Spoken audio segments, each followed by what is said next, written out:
They were TV's favorite liberal couple. Then one day, they disappeared from All in the Family. The studio claimed it was about a job in California, but the truth was darker. Rob Reiner was sick of being called Meathead and desperate to direct movies. Sally Struthers hated her lines so much, she spent $40,000 trying to break her contract. And the shocking final blow? The writers got revenge by having Mike abandon his family for a younger woman named Muffy. Here's the messy behind-the-scenes drama they hoped you'd never find out. The idea for All in the Family started with a spark from across the ocean. Norman Lear came across a British TV show called Till Death Us Do, part in a magazine article in 1968. Right away, he saw himself and his father in the show's angry father-son dynamic. It hit close to home. His dad had told his mom to stifle herself, and she had once called him the laziest white man I ever saw. Lear took those real-life lines and brought them into the show, shaping Archie Bunker's sharp-tongued personality. Getting the show off the ground, though, wasn't easy. Big names were considered for Archie: Tom Bosley, Jack Warden, Jackie Gleason. Mickey Rooney even took a meeting but stormed out when he heard the pitch. He said the show was un-American and warned Lear he'd be shot dead in the streets for trying to put a bigot on TV. It only proved how daring the idea really was. Eventually, the part went to Carol O'Connor, who gave Archie the perfect mix of stubbornness and charm. Years later, in a 2025 podcast, Sally Struthers told a different version of how the show came to be. She said it wasn't Lear who discovered the British series. It was Carol O'Connor. He'd seen it during a trip to the UK and tried to adapt it himself. But no one would back a project led by an actor alone, so he brought it to Lear, who had the power to get it made. Struthers said Lear never gave O'Connor credit. She kept this story to herself while Lear was alive, but after his death, she decided it was time to speak up. Before CBS picked up the show, ABC had a chance to take it, and passed. In 1968, they made a pilot called Justice for All, with O'Connor and Gene Stapleton already playing the parents. But just weeks before the network saw it, ABC had been burned by another show, Turn On, which got canceled after one episode. They were scared of another risky idea, so they made a second pilot in 1969, changing some cast members and renaming it Those Were the Days. Even then, they still didn't move forward. The project sat in limbo until a CBS executive saw the second pilot in 1970. By then, a lot of different versions had been filmed. At least 17 pilots and 4 lost episodes, according to Struthers. In one of those, Irene Ryan from the Beverly Hillbillies even played Edith. Just imagine if that version had made it to air. At the same time, CBS was going through big changes. In 1971, they got rid of a whole lineup of rural shows: Green Acres, Mayberry RFD, even Lassie. They wanted to appeal to younger, city-dwelling viewers, the kind advertisers like. One actor joked it was the year CBS killed everything with a tree in it. But clearing out those old favorites made room for bold new shows like All in the Family, MASH, and Maude. Suddenly, TV was tackling racism, war, abortion, topics it had always avoided. Even after CBS got on board, the role of Archie Bunker almost went to someone else. Besides Rooney and Gleason, Lear had talked to other actors before settling on O'Connor. When Lear finally offered him the part, O'Connor only agreed to come back from Europe if Lear promised to pay for his flight home if the show failed. That's how unsure he was. He didn't even like the first script. CBS was nervous too. They expected angry phone calls the night it aired and hired extra operators just in case. But instead of outrage, the show got love, and O'Connor became Archie Bunker forever. Casting the rest of the family wasn't smooth either. Gloria and her husband went through 3 different actor pairs before it felt right. The first pilot had Kelly Jean Peters and Tim McIntyre. Then came Candace Azara and Chip Oliver. Finally, when CBS took over, they chose Sally Struthers and Rob Reiner. That's when the show finally clicked. Reiner's road to playing Mike, or Meathead, was bumpy. He had barely done any acting, just small parts, even one where he only said a single word on Batman. Richard Dreyfuss wanted the role. Harrison Ford turned it down, worried about the show's bold message. Reiner had already auditioned once and was rejected. But after Norman Lear saw him in a dramatic scene on another show, he gave him a second shot. Reiner nailed it. Even though he cared more about directing than acting, he threw himself into the role, and he ended up staying for most of the series, even writing a few episodes himself. Struthers also had to fight for her place. She auditioned while sick with laryngitis, and still beat out Penny Marshall, who was dating Rob Reiner at the time and later became his wife. Struthers stayed on the show for 8 seasons, but it wasn't always easy. She felt overlooked. Most of her lines were forgettable. Things like, "I'll help you set the table, Ma." By season 5, she was so frustrated she tried to leave, even hiring lawyers. It didn't work, but when she came back, her character finally got some depth, with a baby and a house next door. She said those last seasons were the most fun. As for O'Connor, he became the heart of the show, even if he had doubts at first. He won 4 Emmys for the role. He stood by his beliefs too. During a CBS workers' strike, he refused to cross the picket line and missed 3 episodes because of it. Still, he once said the show could have worked even without him. There was always something going on in that bunker house. When All in the Family first aired in 1971, CBS was nervous. The network even added a warning before the show began, telling viewers it would deal with uncomfortable topics like racism, sexism, and other sensitive issues, but through humor. Back then, sitcoms were safe and silly. Shows like The Beverly Hillbillies and Green Acres filled the airwaves with goofy fun, far from anything controversial. So when All in the Family came along, it felt like a jolt. No one had seen anything like it. But instead of scaring viewers away, it drew them in. People didn't just watch. It became the #1 show in America, and it stayed there for 5 straight years. That kind of streak had never happened before. The show connected because it talked about what was really happening in American homes. Families were already fighting over politics, race, and changing values. Now those arguments were on TV, acted out by Archie Bunker and his family, and somehow it was funny. The cast wasn't full of stars at first, but their lives changed fast. Early on, the director warned them to prepare for fame. He was right. Viewers couldn't get enough. Behind the laughs, they saw reflections of themselves, of a country wrestling with change, trying to make sense of it all. The success wasn't just in ratings.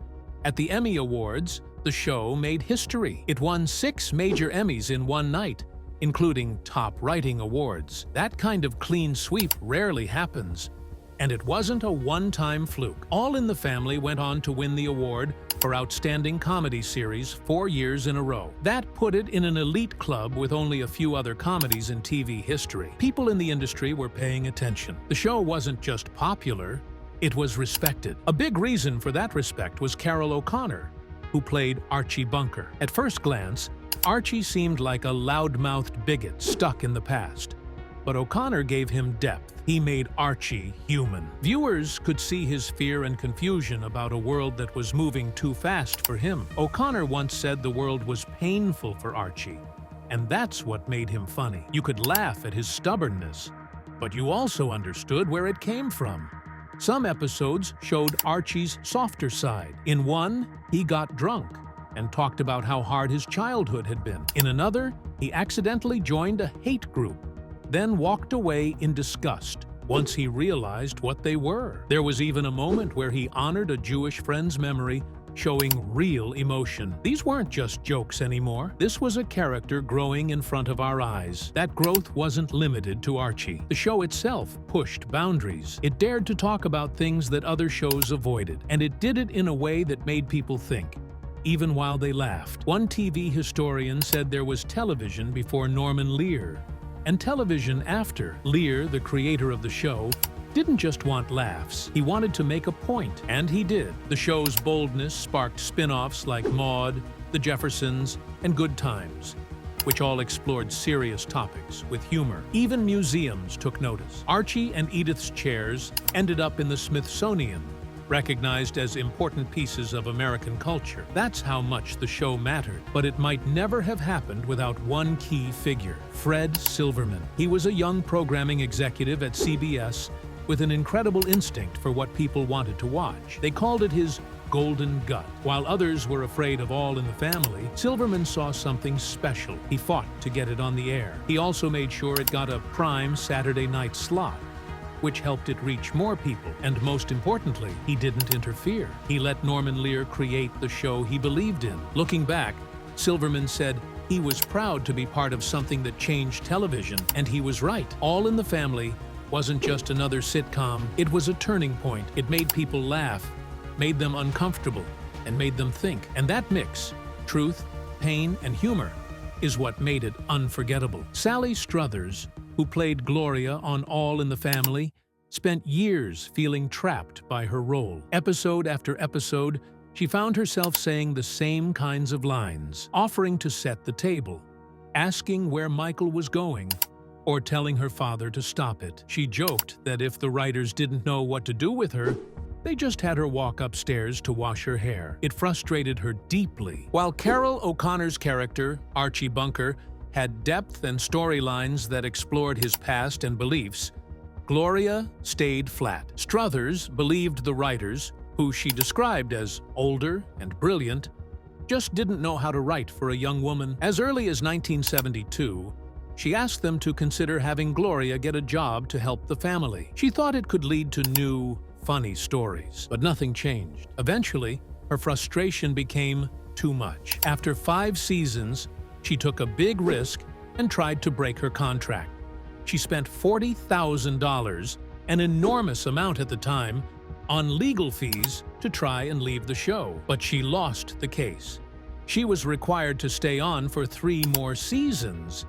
Ironically, those turned out to be the ones she enjoyed the most. The writers finally gave Gloria more to do. They had her and Michael start a family and move into the house next door. The character that had once been stuck in the background was now part of richer, more meaningful stories. Still, the legal fight showed how much control the studios had over actors back then, and how hard it was to break free. While Sally was struggling with her character's limits, Rob Reiner, who played Michael Meathead Stivich, had different concerns. Acting had never been his main goal. Even during his time on the show, he was thinking more about directing. He later said he was always more interested in writing and directing than being in front of the camera. That creative tension started to show in the later seasons. He would sometimes ad-lib scenes with Carol O'Connor, including the powerful "Two's a Crowd" episode, where Archie reveals personal pain from his past. Rob's improvisational instincts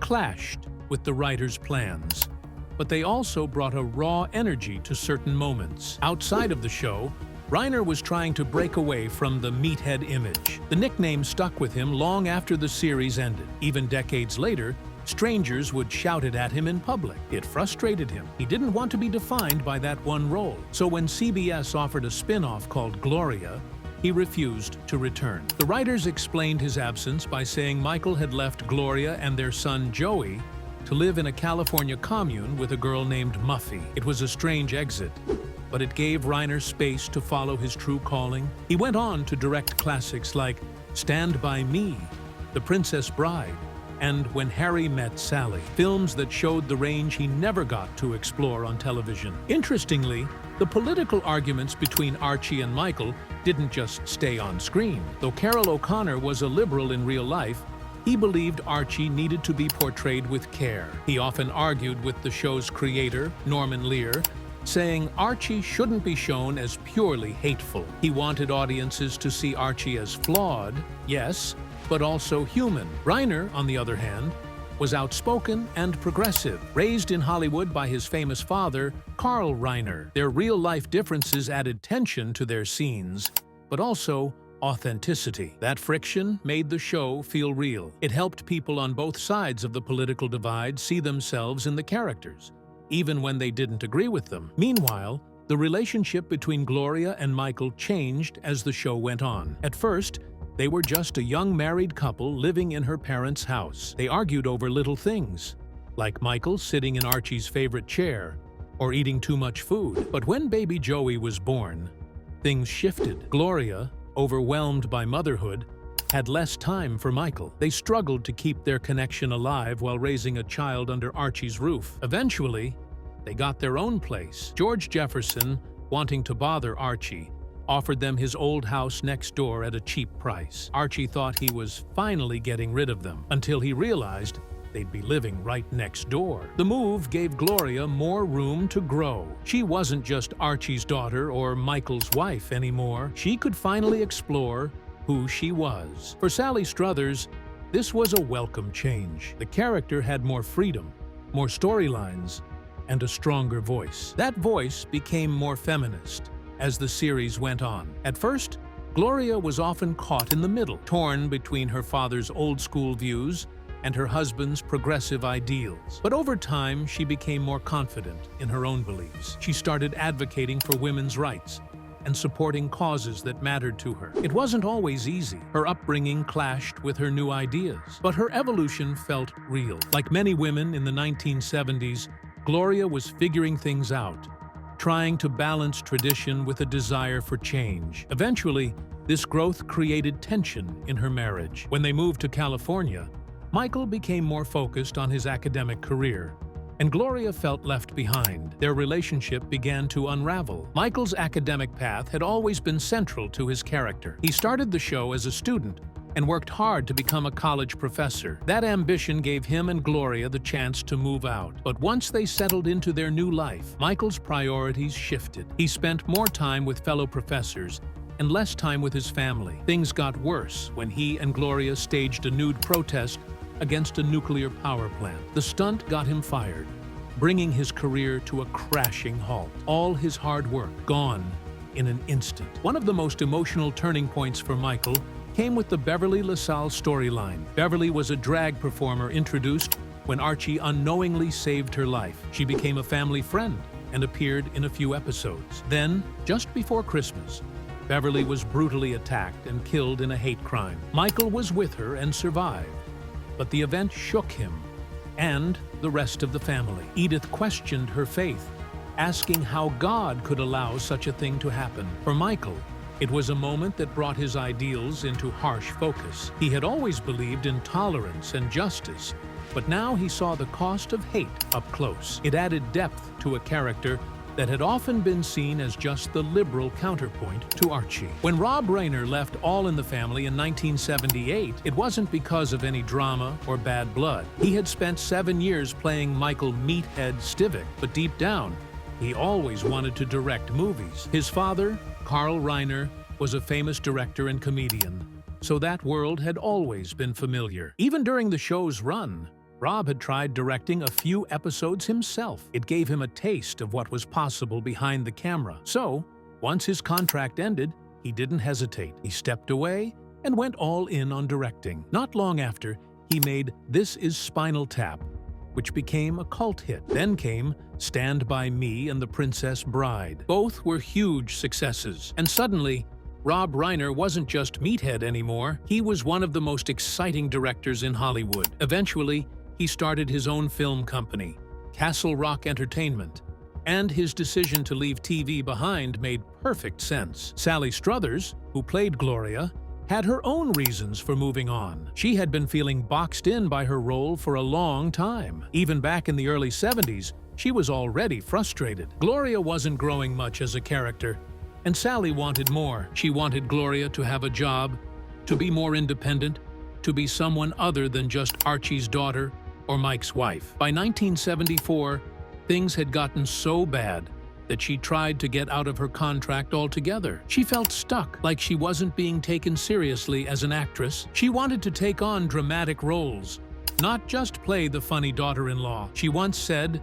that her friends kept telling her she needed to push herself and do something bold. By the time 1978 rolled around, she was itching to go. Just like Rob, her contract was up, and it felt like the right moment to take a leap. Their exits didn't cause much of a stir, though. Both had been with the show since it started in 1971, and they had helped turn it into one of the biggest hits in TV history. By the end of their contracts, Rob had done 174 episodes, and Sally had done 157. They didn't leave because of fights or arguments. It was just time. Unlike some messy TV departures, like when Carol O'Connor temporarily walked off and almost got written out, Rob and Sally left on good terms. They were ready for something new, and the show's creators respected that. The writers came up with a storyline to explain why Mike and Gloria would no longer be around. In one episode, Mike gets a job offer at a college in California. It made sense. He had started as a student, then became a teacher, and now he had a chance to move up. The job came with a decent salary, and it gave the writers a clean way to move the characters far enough away that they didn't have to appear regularly. The move to California also opened the door for future storylines. Later, we learned that things didn't go well out west. Mike and Gloria's marriage started falling apart. In a Christmas episode the next season, it's revealed that Gloria had an affair, and the couple had separated. That story would carry over into a new show built around Gloria. By the time Archie Bunker's Place aired, Mike was completely gone. The writers gave his character an exit that surprised a lot of fans. Mike, who had always talked about fairness and equality, ended up leaving Gloria and their young son Joey to go live in a commune with a much younger woman, a student named Muffy. It was a shocking twist. Mike had always been the one lecturing Archie about values, but now he was the one acting selfishly. In one scene, he even tells Gloria she can't support herself or their son. It was hard to believe this was the same character who once stood up for women's rights. When the spin-off Gloria started in 1982, it showed a very different version of her life. Now, she was a single mom, raising Joey on her own in a small town in New York. She had taken a job as a veterinary assistant, trying to make ends meet while learning to stand on her own. The show had her working for a vet played by the legendary actor Burgess Meredith. In the first episode, Gloria already finds herself in trouble at work when a cat escapes and nearly cuddles with a Doberman. Rob Reiner was asked to return for the show but said no. So, they had to keep Mike out of the picture. Even with Sally Struthers' popularity, the show never found its footing. It was canceled after one season, and just like that, Gloria's story came to a quiet end. The way Mike and Gloria's marriage fell apart reflected what was happening in real life at the time. In the late 1970s, divorce rates in America were rising fast. More than 1 million couples were divorcing every year, and the idea of the traditional marriage was starting to crack. The Stivics' struggles, money problems, growing apart, changing values, were the same issues facing countless real-life couples. Gloria had grown more independent. Mike had become more rigid. They stopped seeing eye to eye. Their relationship started with love and big dreams, but it couldn't survive the changes life threw at them. Back in Queens, the show itself had also changed. Archie Bunker's Place premiered in 1979, and instead of focusing on the Bunker household, it now centered around Archie's bar. That transition had already begun during the last season of All in the Family, when Archie bought the place from the previous owner. The bar grew into a restaurant, and new characters joined the cast. Archie now had a business partner, Murray, who was Jewish, something that made for plenty of new conversations and conflicts. Other regulars included his old pal Barney,